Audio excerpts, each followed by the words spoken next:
But trans? Oh God. Hi. You started the show. Simba could be. Simba I could don't I be a don't think anyone heard transformer. Simba. That's fine. That's fine. We don't have to go there. We're good. We're There good. could be a transformer, dude. No, we don't even need to know what the context was. We can just go with that and let the mystery roll.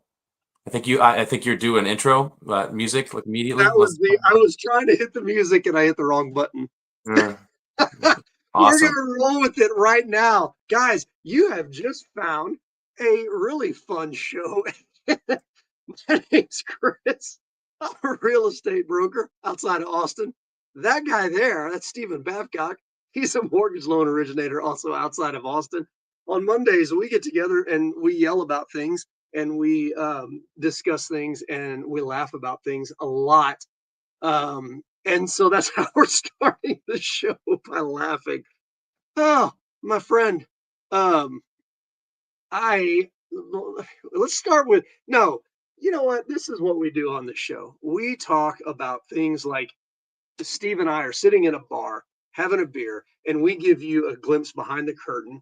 And since it's after hours, since it's after 5 o'clock, we typically have a little bit of adult beverage. So, Steve, what do you got today, man? Today I have the cheaper side of things. Oh, a fine pilsner. It is. It is the high, not the high life. It's just a fine pilsner. It's just a Pilsner. fine pilsner. I mean, look, man, it's a fine pilsner. Um, I am still rocking and rolling with the local distillery, Goodnight Loving Vodka. Get Um, it? cheers, man. Cheers, sir. So Oh, let's how was your start day? off with some fun stuff. Excellent. Um, I mean, I don't know if anybody's seen the news, but if y'all didn't know, mortgage rates are down. But no, they're actually back up already. They were down to around 6.23, and they're back up over a tenth of a point. Sorry, they're over 0.1% Why higher. do you think that is? This is all speculative. Nobody's right or wrong here. Why do you think that Yeah, is? Why did it go um, down and then go back up a little bit? I think they're coming back up a little bit because there's a little bit more uncertainty based on the inflation numbers as to whether or not it's a good idea for the Fed to continue to cut rates this year. That's my guess. It's all because of, you can always have one answer to that question. Oh, it's because of the 2 year yield. Yeah. Oh, yes, yes. But that's what the Fed does. Yeah. But that's not why mortgage rates don't move because of the 2 year yield. The Fed moves because of 2 year yields. Fair. You can say that the bond market thinks that's where we're going. Oh, well, yeah. Always I easy was answer. getting technical on it. It's literally all the bond market. And the bond market, oh God. What you got? I have been brought a full gallon of milk from my son here, Pour me some milk, Dad. which Let's means go. the refrigerator is wide open. Yeah, that's cool. But he also brought his glass, so I can fill that up for you. There you go. Nice. Drink that. Don't spill it. Um, and guys, the mortgage rates we always get are from Mortgage News Daily, and they update these every day. That's why it's called Mortgage News Daily. I'll The be thing right that I back. want to what's that? Oh yeah, the thing that I'll I be right want back. the thing that I want to remind people of is that this is an average rate. So if you look, this is the interesting thing. So right now, 30-year fix. This is a conventional loan. The average is, or the rates run from 6.13 up to 7.26. Like that's the spread. Somebody with the best qualifications got 6.13% today. Somebody with the worst qualifications got 7.26%. And this doesn't include buy downs or anything like that. 15 years always going to be a little bit lower, right? So 15-year average is around 5.9 right now.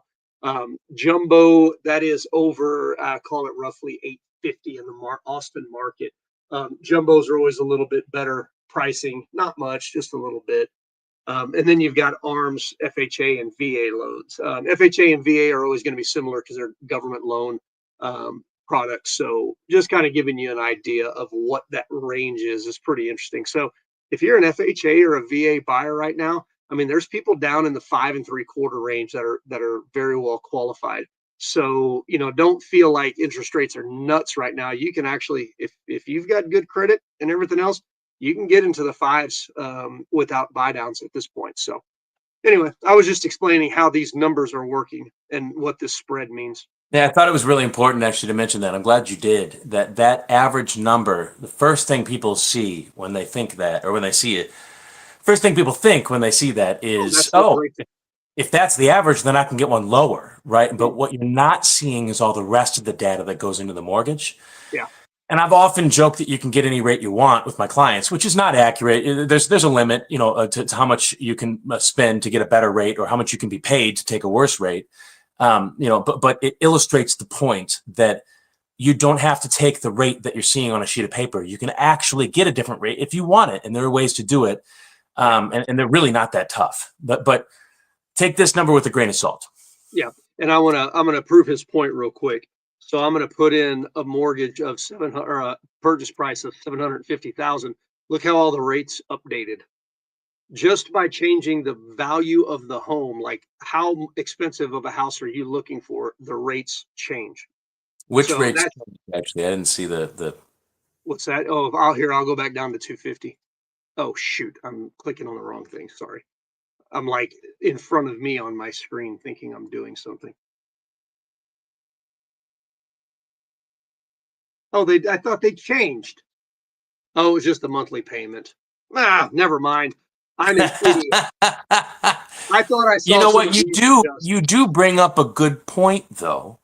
Rates can change based on down payment, based on the price of the house, based on what type of loan you're getting. If you're over the conforming loan limits, then you have to go get a jumbo loan, right? When I started, the conforming loan limits were 417,000.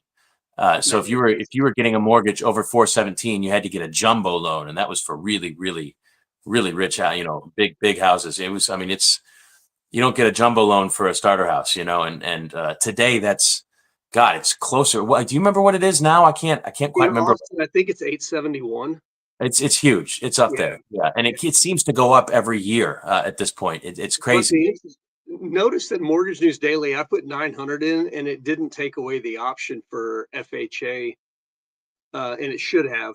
So It that just tells absolutely me should that. have. Well, I think that what it is, they don't have it in their algorithm because the conforming limit is different across the U.S. Okay, depending so on the for everyone county. else, what he's saying is that all these numbers are null and void when you go over a certain limit, because then you have to move into other, maybe not all these. No, no, actually not all of them. VA could stick, and in certain situations you could stick with the other loans in high priced areas, right? So I guess you could, but for the most part, for like 99% of the rest of the population, those numbers should have changed when he upped the purchase price to 900. So this site doesn't work like a mortgage lender does. So if you go to this site expecting a mortgage lender to match these numbers, you should know that you're looking at inaccurate data to a certain degree. Yes, They're doing the correct. best they can, but they're doing the best they can without violating mortgage law, which is really tough to do. Right? It's hard to show you things without then showing you 17 other pages, which is only good at that moment, which causes a lot of people to do a lot of work for no reason. Maybe nobody even looks at the page. It's very, very, very, very difficult to advertise these days like we used to. Yeah. But you know, Oh, sorry, man. Guys, okay. I'm trying to get a listing activated. And our MLS has changed quite a few things, evidently over the weekend, because I didn't have any of these issues last week. And I would like to take a few of our board members out in behind the barn and not to kiss them. Whew. Awkward thing to say. Yes. Well, I can't be too. I get it. I get it. So here's the thing. Let's have a little more fun real quick. All right, man. Do you remember this gentleman here, the 27-year-old that faces 95 years in prison for gun and drug raps? We talked about this guy last week. Oh yeah. Okay. You're going to love this. Okay. This is, I think, St. John Citizen is like from where this guy's from. Okay. Now, there is an updated story. Are you ready for this? Whoa, is that him? Evidently.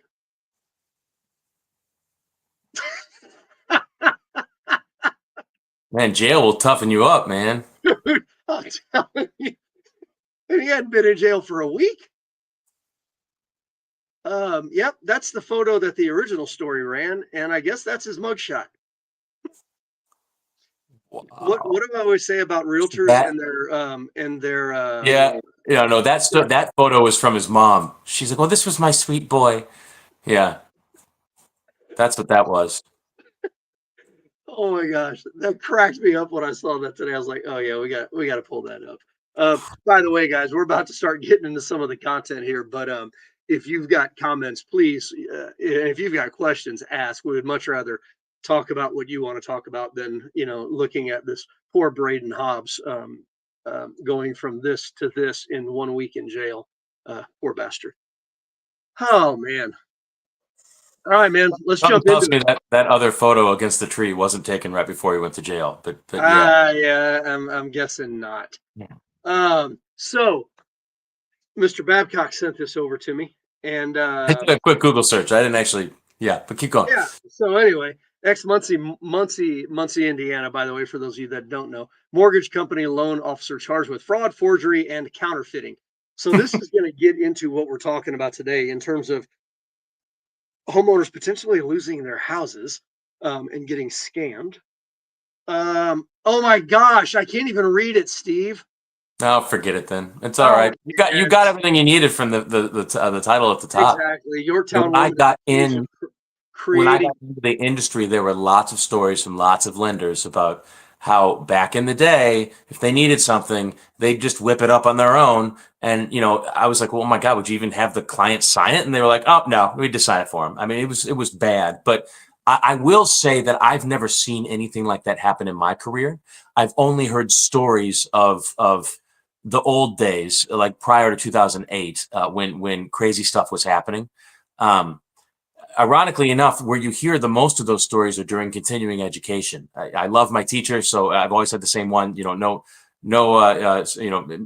I don't mean to say anything against her, but you know, even the realtor classes, I've heard the same thing. You just get these all these stories of this.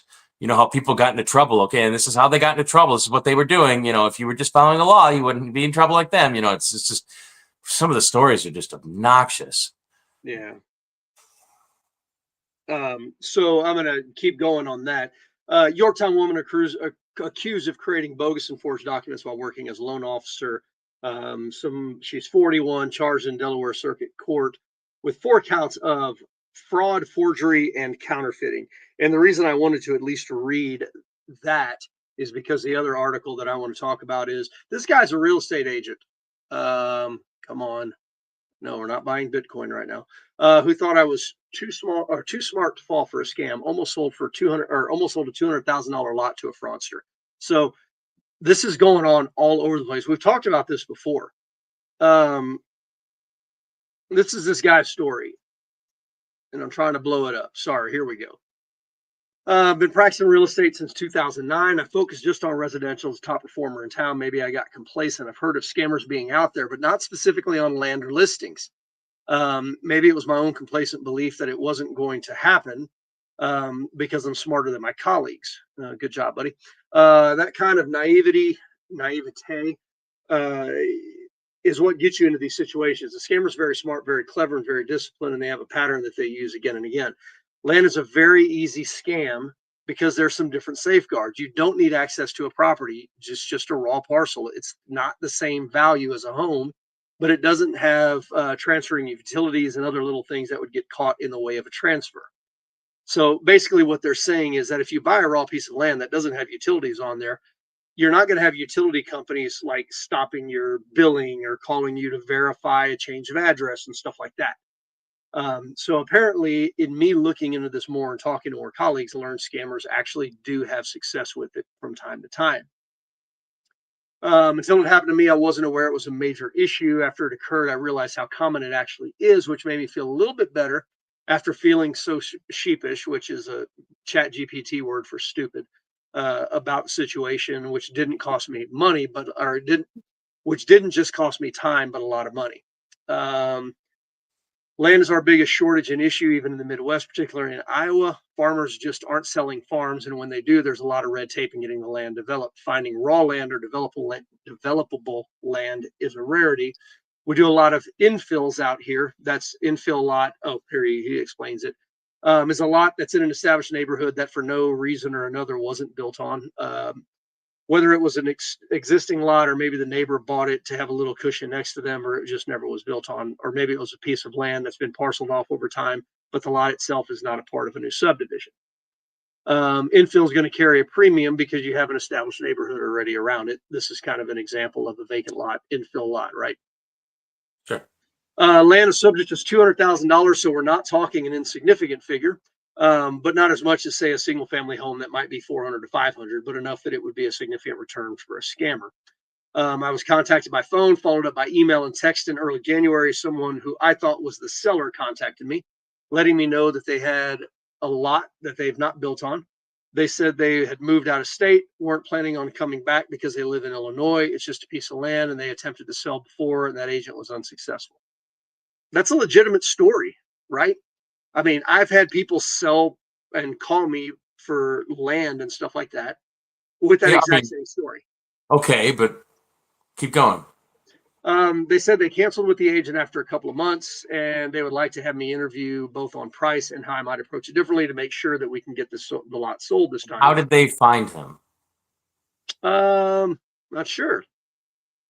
This isn't uncommon, so to this point, it sounded valid. I did some checking on the MLS. In fact, it was listed before and was canceled after 2 months. This is public data in a lot of states.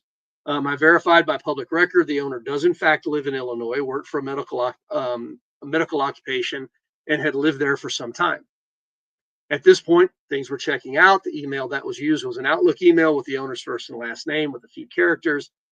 I do have an extra verification where I'm able to look up phone numbers, and I did that in this case as the number was listed as unlisted and unregistered, but that's not uncommon for medical professionals. True. Though it was a small flag, it wasn't enough that I was seeking additional verification that I should have given hindsight. I did my typical interview process, sent them marketing analysis, recommendations on the price, what I charge, how I get paid. And then we discussed getting the lot ready for market. I sent the paperwork, they signed it. I got a couple of additional details that we needed for the file. I spent almost $1,000 in marketing to get it ready, shot it live in the MLS.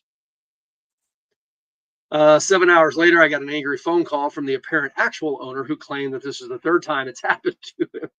Oh, no. What the hell? These scammers keep coming back to the same lot that he owns, and after the last time it was listed, he notified that agent, hence why it was canceled. That one took a couple of months. In this case, it took a day because he realized he's being targeted again and again. Huh. He shouldn't have skipped the steps when asking for verification. And this is actually good information for me. Much to my surprise, many more agents have been contacted for the exact same lot since this incident. They haven't sold it, but there have been enough agents who've been duped, and there's a lot of time and money that's lost in fraud. The main party, much to their relief, has not been affected. We're in a different digital age. Process moves quickly with online signatures, e-platforms, and e-filing. Guys, we can do this all over the place. I've got folks who just went under contract today selling a piece of property. They're spread out all over the state of Texas, and they're going to be able to do everything without any of them coming back to Austin. I mean, you can do mobile closings with notaries. Everything can be done online as a seller. So this is not atypical. I do know these sellers, though, so I'm not getting scammed. It's very easy now to do these things quickly, maybe not ask for the extra verification that we should ask for. We don't do things face to face, and that's not uncommon. When you can't get enough verification, you need to ask to provide some form of ID, whether it's a driver's license or a passport, something that makes you feel more secure about the individual you're talking to. Here's the crazy thing. You and I read a story a couple of months ago about people that had actually sent faked IDs, like scanned copies of IDs that look legitimate. So that's still not enough. Yeah, in the year 2006, the government passed a rule stating that any document that is digital is just as good as the real document, which is why you could take a check and scan it into your banking app today and deposit money without ever having actually deposited the check at a physical location. That's right. I do it all the time. Everyone does, right? Yeah. Who the hell goes to a bank and deposits a check anymore? Unless it's like a big check or something, right? Yeah. But, at the end of the day, man, maybe that was good or bad, but that was the beginning of all this kind of stuff. Yeah. Yeah. Since the incident, this guy changed his process. I need to get at least 3 forms of verification for me to feel very good. One of them should either be his driver's license or a passport. When I have somebody who's out of town who I'm unable to verify. My hope, and why I'm willing to tell the story, is that if I go to a place where we're sharing this and we're reporting it rather than feel guilty about it, the collective information will be our strongest weapon. We can help fight back on this. Blah blah blah blah blah blah blah. Yeah, and honestly, it's a good. I don't typically ask for identification until we get to where we're signing the listing agreement. But man, even that is, even that's not enough. What I typically try to do is I'll like, hey, I want to meet you on a Zoom call. And generally speaking, if I can't get them on a Zoom call, I'm like, yeah, that was a scam. Because people don't want to get face to face. So, and by the way, if you're one of my clients, your Zoom call, then all of those things get recorded in some way, shape, or form, which I notify them of, obviously. And that way, then if I get an ID that is not the same, that doesn't match, okay, that's pretty easy to call out.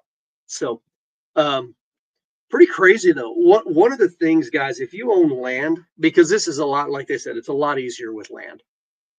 If you own land, do a Google search, like a notification search for the address, and do it in a couple of different forms, like street number and street, and then full address. Because now when a new listing hits the market, it'll populate in Zillow and Realtor.com and Homes.com. And if it populates in there, it should send you a notification that that property just got listed. Or, it just came out, the Google search should yield a result for you. It should come to your email. So yeah, if you own land, do that with the address. So I don't know, man, crazy stuff, right? I mean, it takes a special individual to try and steal something like that from somebody else. You have to view the world in a way that, where success is looked at as evil, where people putting in hard work and having and owning things is an evil thing. But then when you become the person with those things, you're evil, but nobody sees it that way. That's right. Yeah. Anyway, it's a crazy world we live in. It is, man. It is. I've got I'm gonna real estate geek out for a second. Are you ready? Sure. We're gonna do some real estate geek out. So they asked real estate agents, what home features? Sorry, stupid pop-ups. What home features turn buyers away, and they're not what you would expect? Obviously, that's a clickbait headline.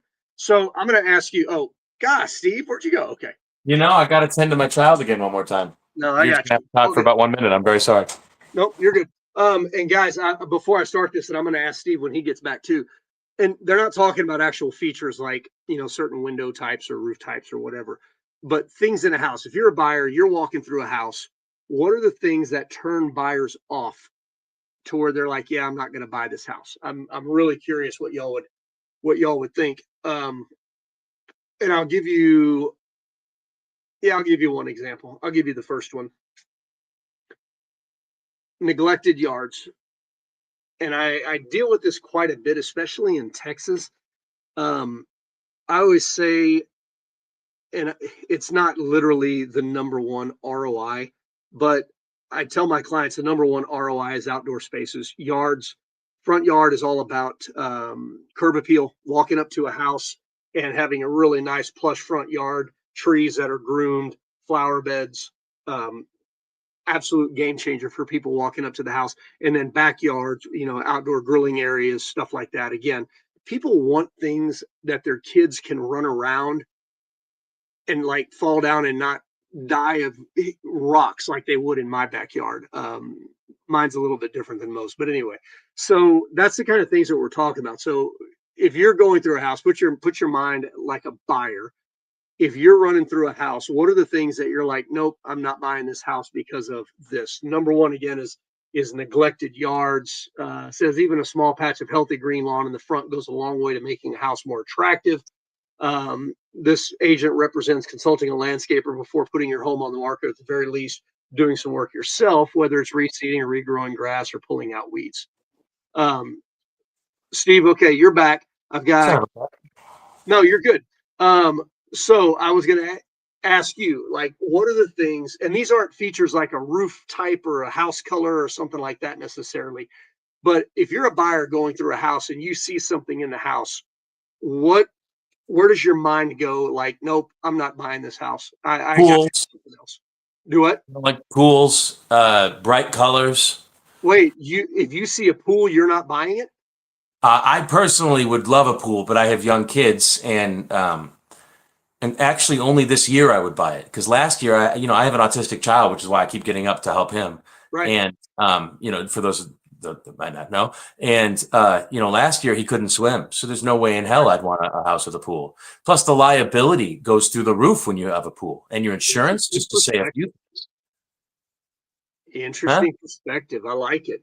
Oh yeah, well, my father's a lawyer, and I know that if you have a pool and you have like a gated yard, right, and there's no lock on the door on the gate, and a kid wanders in and drowns, you are liable, personally liable for that death. It's as though you've committed murder just for not having a lock on your gate. And what happens if you have a kid that forgets to put the lock back on the gate? Well, guess what? You're still in trouble. You're still liable. And man, a lot of people don't want to bring on that kind of liability just to have a few evenings of Yeah. But yeah. Fair point. Carolyn said, and I'll give it away. The first one, I talked about it while you were gone. The first one's a neglected yard. Carolyn said it's not easy to have a nice lawn when you can only water once a week. But here's the thing, and I used to have an amazing yard in Austin, and it was St. Augustine. And the key is, especially with new houses, you've got to put compost on that yard over and over and over, because the builders put crap dirt. They call it sandy loam. It's horseshit. It's terrible. It doesn't have any nutrients, nutritional value is what I was going to say. So it came out weird, but it doesn't have any nutrients. You have got to get a buildup of compost in that yard. And if you do that, your yard will stay green longer. It'll hold water longer. You don't have to have a dead yard. But a lot of people don't know that. And old worn carpets. Okay, we'll see if that pops up. Steve, anything else? bright colors, Okay. crazy colors. All right. Let's see what the next one is. Old carpet. Good job, Ann. Anne's a realtor. Anne's a realtor. She knows. Almost everyone at this point has encountered icky carpeting or found carpet in general to be unhygienic. Once lived in by another party, contemplate how many years, feet, shoes, and houses existing carpets seen. Dude, when you look at it that way, carpets are nasty. And depending on the era in which the carpet was installed, the color, style, make, pile, height can come off as dated and tacky. So if you have the budget, rip up the old carpeting, replace it with they're saying hardwood, engineered wood, or ceramic tile floors. So I'm going to caution the hell out of you on this, because it doesn't pop up in this article, but I'm going to tell you one of the things that's a major issue for a lot of people is seeing 2, 3, 4 different types of hard surfaces in a house. Because if you've got one tile in the kitchen, you got a different tile in the bathrooms, you've got one hardwood floor in the living rooms, and then you tore the carpet out of the bedrooms and you've got something different in them, that's a massive turnoff. People walk in and they look at it and they're like, God, I've got to replace all the floors. So if you're gonna replace your flooring, I would say bite the bullet, go with a little cheaper floor, maybe a really nice LVP or something like that. Get rid of it all and have one floor throughout the house. Just a word of caution. Remind me when we get to the end of this, Steve, to talk about when to do renovations, because that's key. Distracting decor. Remove and store potentially polarizing, distracting decor, such as mounted deer heads, hunting trophies. Pictures of the family, right? Yeah. Also extends to the outdoor areas. Yard art of any sort's a bad idea. That's kind of weird. I've never even thought about yard art, and I've never had an issue with yard art. Some people say take down crosses and religious artifacts. I'm like, leave them up if you want. That doesn't bother me. and that goes, Christianity, Judaism, whatever. I don't necessarily get bent out of shape on that, but I know a lot of people talk about it. And nailed this. Never be able to see 3 different floors from one location. Standing in a house, if you can see 3 different floors, it's wrong. And she said, yeah, probably religious stuff also. Outdated fixtures and hardware, now out of style fixtures such as brass and crystal light fixtures, old fashioned circa 1980 doorknobs, just the knobs, right? The old ones. Bath faucet cabinet pulls that belong in grandma's kitchen, according to Ryan. Many of these can be updated on a shoestring budget, yet make a big difference. Yeah, it's not too expensive to replace lighting fixtures, especially. I mean, you don't have to hire an electrician to do that. You can hire a handyman, and they're a lot cheaper. So that's a pretty key thing. Here's Steve's thing: bad paint choices and bad paint jobs. Buyers can get turned off by overly bold paint colors, whether on a focal wall or drenching an entire room. Dude, people get so mad when you're like, I know you did that focal wall for a reason, but we need to paint it like the rest of the house. People get angry. I've done plenty of open houses with realtors, and the stupid things that people say when they go through, as excuses as to why they don't like the house Oh is yeah. it's unreasonably entertaining, right? And I mean, we're talking about a paint color, right? I mean, you can do it yourself for less than $100, right? But you're about to spend $400,000 or $500,000 on a house, and you're worried about a $100 issue. Right. I mean, it's laughable at best. But Yeah, and the interesting part about that is 4 years ago nobody complained about paint color. Right now everybody complains about paint color. If they don't like it, they don't like it. And the other thing, they're talking about lime green accent walls. Might have been fun. Buyers can't see past the bold color. While you're at it, realistically think about your painting skills. This is what Steve was just talking about. And guys, I'm telling you, this is a bigger issue than what most people think. Consider hiring a professional for certain jobs, especially cabinetry. It's not easy to properly paint cabinetry, and it's not. You can, if a professional didn't do it, you can see it. Whether it's rolled on, it stifles and it looks like orange peel. If you brush it on, you're never going to get all the brush marks out. You're going to have paint bristles in it. You can completely tell if a professional did not do it. Don't do it. They're saying if I walk into a house, see more than one DIY job, it's going to trip alarm bells. The seller is too thrifty. Oh, my boy's back. If a seller is too thrifty, I'm going to assume he or she hired the cheapest electrician, the cheapest plumber, et cetera, et cetera. And Angie was popping in with buyers think painting one wall is a major showstopper. Yeah. no, but if you're really good at looking past those things, you should be a house flipper because you can go in and lowball somebody that's been sitting there for 6 months and that's Yeah. frustrated, Yeah. and That's true. and do it all yourself for $3,000 and then flip the house for more. I mean, it's just obnoxious. Yeah. Some One of of the these issues, but one of the worst things I see with buyers in paint jobs, and in addition to painted cabinetry, because that's the worst. But they don't know how to cut in a wall. So you end up with paint all over the trim. You end up with trim paint all over the wall. This weekend, I looked at a house, and the outside of the house was dark blue, which people like to paint the outside of their houses dark blue now for some reason. But whoever sprayed the paint, and I guarantee you it was the homeowner, there was overspray on the gutters, there was overspray on the deck, there were giant holes uh, in the front patio. This is a $575,000 house, and you're like, okay, paint job looks fresh, and then you start seeing paint everywhere. It's only in like, Austin. well, actually, this was down in Spring Branch, north of San Antonio, but still, yeah. Have you seen that house right around like 50th and Lamar around there? It's camouflaged No, I like haven't. an army shirt or something. Yeah. Holy crap. Anyway, yeah, and nailed it again. Ceilings. Here, Corn. okay. I'm gonna give you guys. You're gonna get a painting tip on the show today.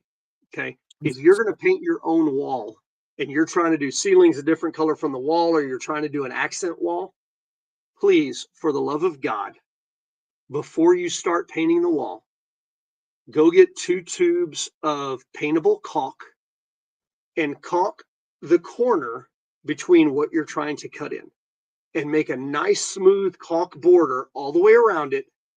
And then you can cut it in with your paintbrush on the caulk. Because if you try to cut it in with a paintbrush on top of texture, you're going to have, it's going to be jagged. Your paint's going to be all in the texture and you can't fix it. So for the love of God, if you're going to paint one wall or cut in a ceiling, buy caulk and create a smooth transition area that you can cut in quick, easily. That's what professionals do.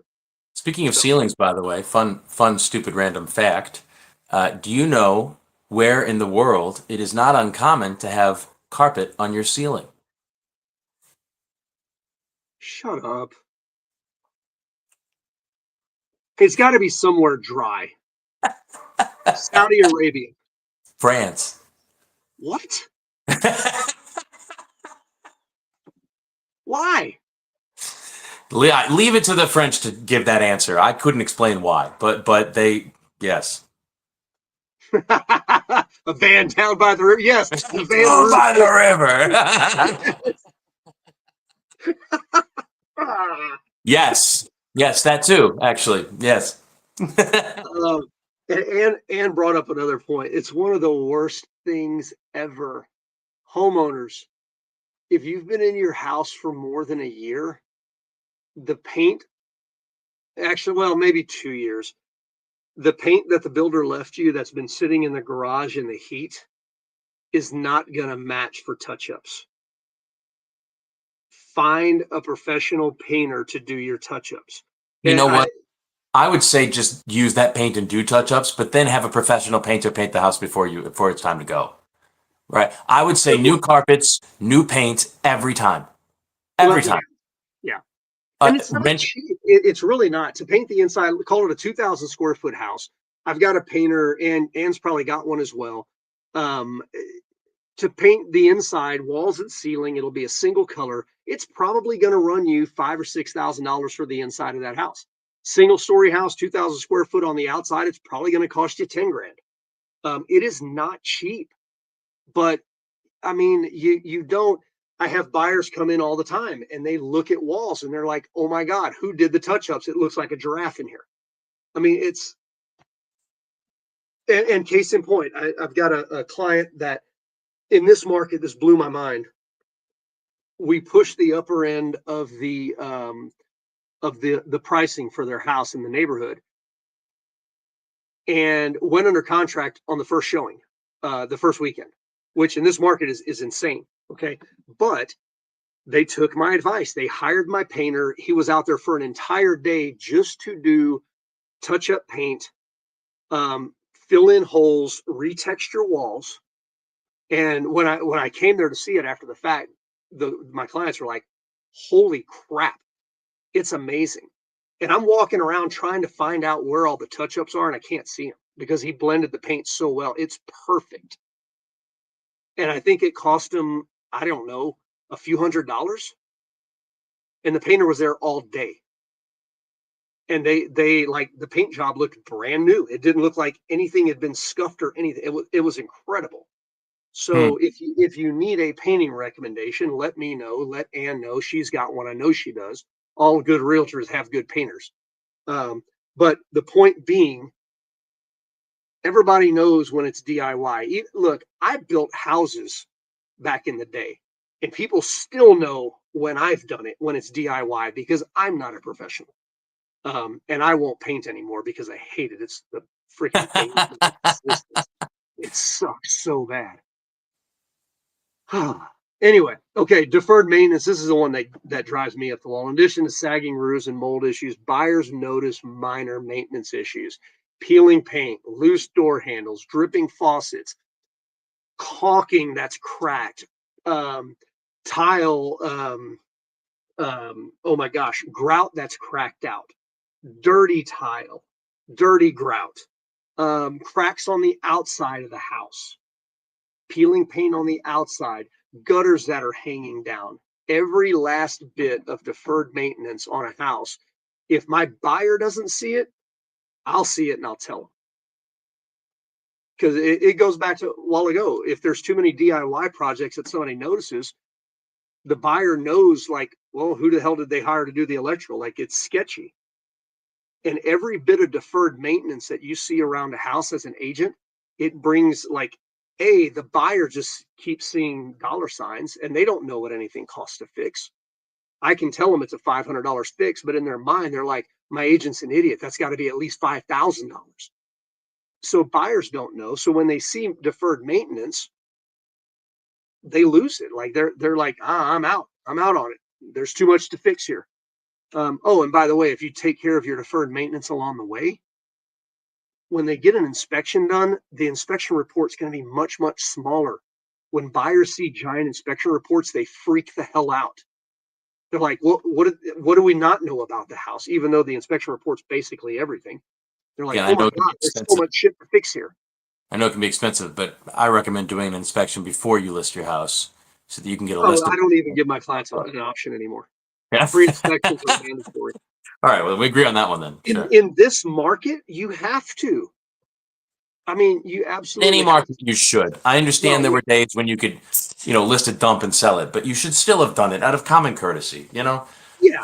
And again, you don't have to fix everything on an inspection report, because things are code issues that have been rewritten 4 times in the last 10 years. You're not going to fix every code issue, but if you've got a loose electrical plate, it might be good to go tighten it up. If you've got an electrical fixture that's not working, it might be good to make it work. If you got a light bulb that's out, which shows up on inspection reports, replace a light bulb. Guess what? It makes the list shorter. Buyers don't freak out when the list is short or when it isn't long. So what were you supposed to remind me about? Oh, it's gone now. Sorry. It's completely gone. No, you're good. Glad I you remember. remember. I remember. It was, we're talking about making your yard nice. We're talking about keeping your house painted. We're talking about replacing floors and all the other things. Guys, don't wait until you sell your house to make renovations to it. It's the dumbest thing ever. Oh, when you do renovations. That's right. Yeah. Yeah. Okay, that Yeah. long. Do your renovations when you're living there and you can enjoy them. If you've got carpets that are worn out, replace them while you're living there. You may not want to replace it with a carpet. I mean, maybe you want to put in that wood floor or whatever, but if you, it's the mentality. If I come in to list your house and I'm like, yeah, there's a lot of deferred maintenance here. I really recommend painting everything. I recommend replacing these carpets. The seller's mentality is, wow, Chris is asking me to drop $20,000 to sell this house. Why would I do that? I thought he was a good realtor. He can't sell this house without me spending $20,000 on it. That's the response. That's the reality of what it sounds like to the seller. But if you make the renovations along the way and while you're living there, you get to enjoy them. And then when it's time to sell your house is in amazing shape because you've maintained the paint, because you've maintained the yard, because you've kept the trees trimmed back from the roof, because in addition to maintaining the outside paint, you've replaced rotten boards when they've gone out. Those fees are $500 here, $1,000 here, $200 here, and you get to enjoy living in an amazing house all along the way. But if you don't do anything to your house and then I walk in and say, yeah, it looks like you're going to need to spend about $20,000 to get this thing sold quickly because we're in a buyer's market, and if your house isn't in amazing shape, buyers are going to either beat you down on price, or they're just going to walk away to the next one. It's going to sound like Chris is a bad guy. Just saying. It's tough for the buyer to know which realtor is new, inexperienced, and stupid, and just blowing hot air up their conversation, or which realtor actually knows what they're talking about, right? Because a lot of people do the fake it till you make it kind of thing, and it's really hard to tell today. So I think the real question is this person trustworthy or not? Do they actually have good information or not? Right. Now that's tough to get through. I don't know how you get through that though. You know what? If you have enough conversations with a realtor before you hire them, like you can smell BS. At least I can. I got a pretty good BS detector. I mean, you're on here. I'm telling you, I see Anne's responses every time she watches the show, Anne's a good realtor. She knows what Oh the yeah, hell she's talking about. Anne's If a you have very. enough, hey, easy, buddy, easy. She's better than you. I'm kidding. I meant better looking. She's better looking than you. Next, oh, that makes it even worse. Um, Next Monday's show will be brought to you by Rocket Mortgage. Um, Oh, it's probably not that funny. Shouldn't be laughing. my bad, my bad, Don. See, Ann, trouble you're getting me into. I know exactly, exactly. No, but seriously, if you like, if you don't know, just have more conversations with your realtor. Have more conversations with your lender. Have more conversations with your contractor. The thing that's funny to me is if I have more than two conversations with somebody and they start feeling like they think I'm wasting their time or I'm putting them out, or they start getting frustrated because I'm asking questions, guess what? It's time to find somebody else. Mm-hmm. Yeah, yeah. Yeah, I found the same thing. Honestly, you want people to trust you, but if they don't trust you, you shouldn't be doing business with them. No, Period. we do business with people we know, like, and trust. What is that? That was a baby hand. This one here. That's a baby hand, but what's the Uh, thing? Oh, it's nice. actually a I got it. baby hand. I got it. Encanto on a tablet. Yeah, and the funny thing is, and Anne's talk, and I've got like I'm under contract now with a realtor that's freaking amazing, and I just closed another deal with a realtor that's freaking amazing, and I'm also dealing one that's incompetent, or dealing with one that's incompetent. And we know, and it's the lenders too, and it's not just on the buy side; it's on the sell side too. When you're dealing with lenders, if I'm a seller and I'm dealing with a lender that's calling me and updating me and like keeping me in the loop, let's go. I'll feel good about that deal. Anyway, I'm gonna get off my soapbox. That's the You know realtor what's stuff. funny though is when I was doing a lot of loans, I would call the listing agents and give them updates once a week, Yeah, and it would blow their minds. yeah. You're the first lender that's called me in 20 years to give me an update on my property. It's like, are you kidding me? Like, is that a joke? It is so easy to stand out in this business just by like doing the basics and doing them well. What's up, bud? This is Luke. Luke, Luke, do you want to say hi to the camera? can you? You want to say hi to the? No, no. Nope, Dad, I'm out. Give me some more milk. Let's go. Basically, Yeah, yeah. He it's all just he just knocked on the door and I opened it and he had no pants on, so I had to perfect. take care of that. Perfect. Um, Look, yeah, truth this has be not been a told, very successful show for me this evening. Sorry about that. truth be told, I kind of wish I could go around without pants most of the time. Hey man, you can be anything you want today. You can claim to be. I saw this guy the other day holding a parking spot. It was a video. I didn't see it, but it was a video of a boyfriend holding a spot for his girlfriend. And have you seen these people on fentanyl just standing in the streets like? Dude, So okay. Yes. he does that in one of the busiest spots in Boston. And he's just sitting there in the spot and people aren't messing with him. They don't want to touch him. They don't want to talk to him. And then, she honks the horn and he looks up and he's like, cool, gets out of the way. And she just, parks in the spot. He held it for like 30 minutes and looked it had like a hood over his head. It was just sitting there like, Best boyfriend ever. Man, genius way of stopping or getting a spot. I mean, the first time I saw it, we were in New York. I wanted to go to Harlem to see the Apollo. And we were walking back to why did you have that face? The Apollo's classic. We were walking back to the subway from the Apollo, and there's a dude doing it, right? I thought he was a street performer. You know, the people that don't move, like in New Orleans and stuff? yeah. I thought he was a street performer. Nope. And I'm like, I kind of walked around him and I commented to the group, like, hey, that dude's committed because he was bent over, right? And I'm like, he's committed. And everybody's like, no, idiot, he was on drugs. So anyway, I don't know if you're on drugs or a street performer, by the way. Yeah, seriously, there's not much of a difference with that drug, right? Except that they move every like 15 minutes if you're a street performer and hold out the money Well, for the. he was moving very, very slowly. It was almost like he was a mime, but like very slowly. It was kind of crazy. Luke, you're adorable, dude. He loves snuggles. He's yeah, he's got kind of the mind of like a 3-year-old almost, Yeah, maybe a 2-year-old.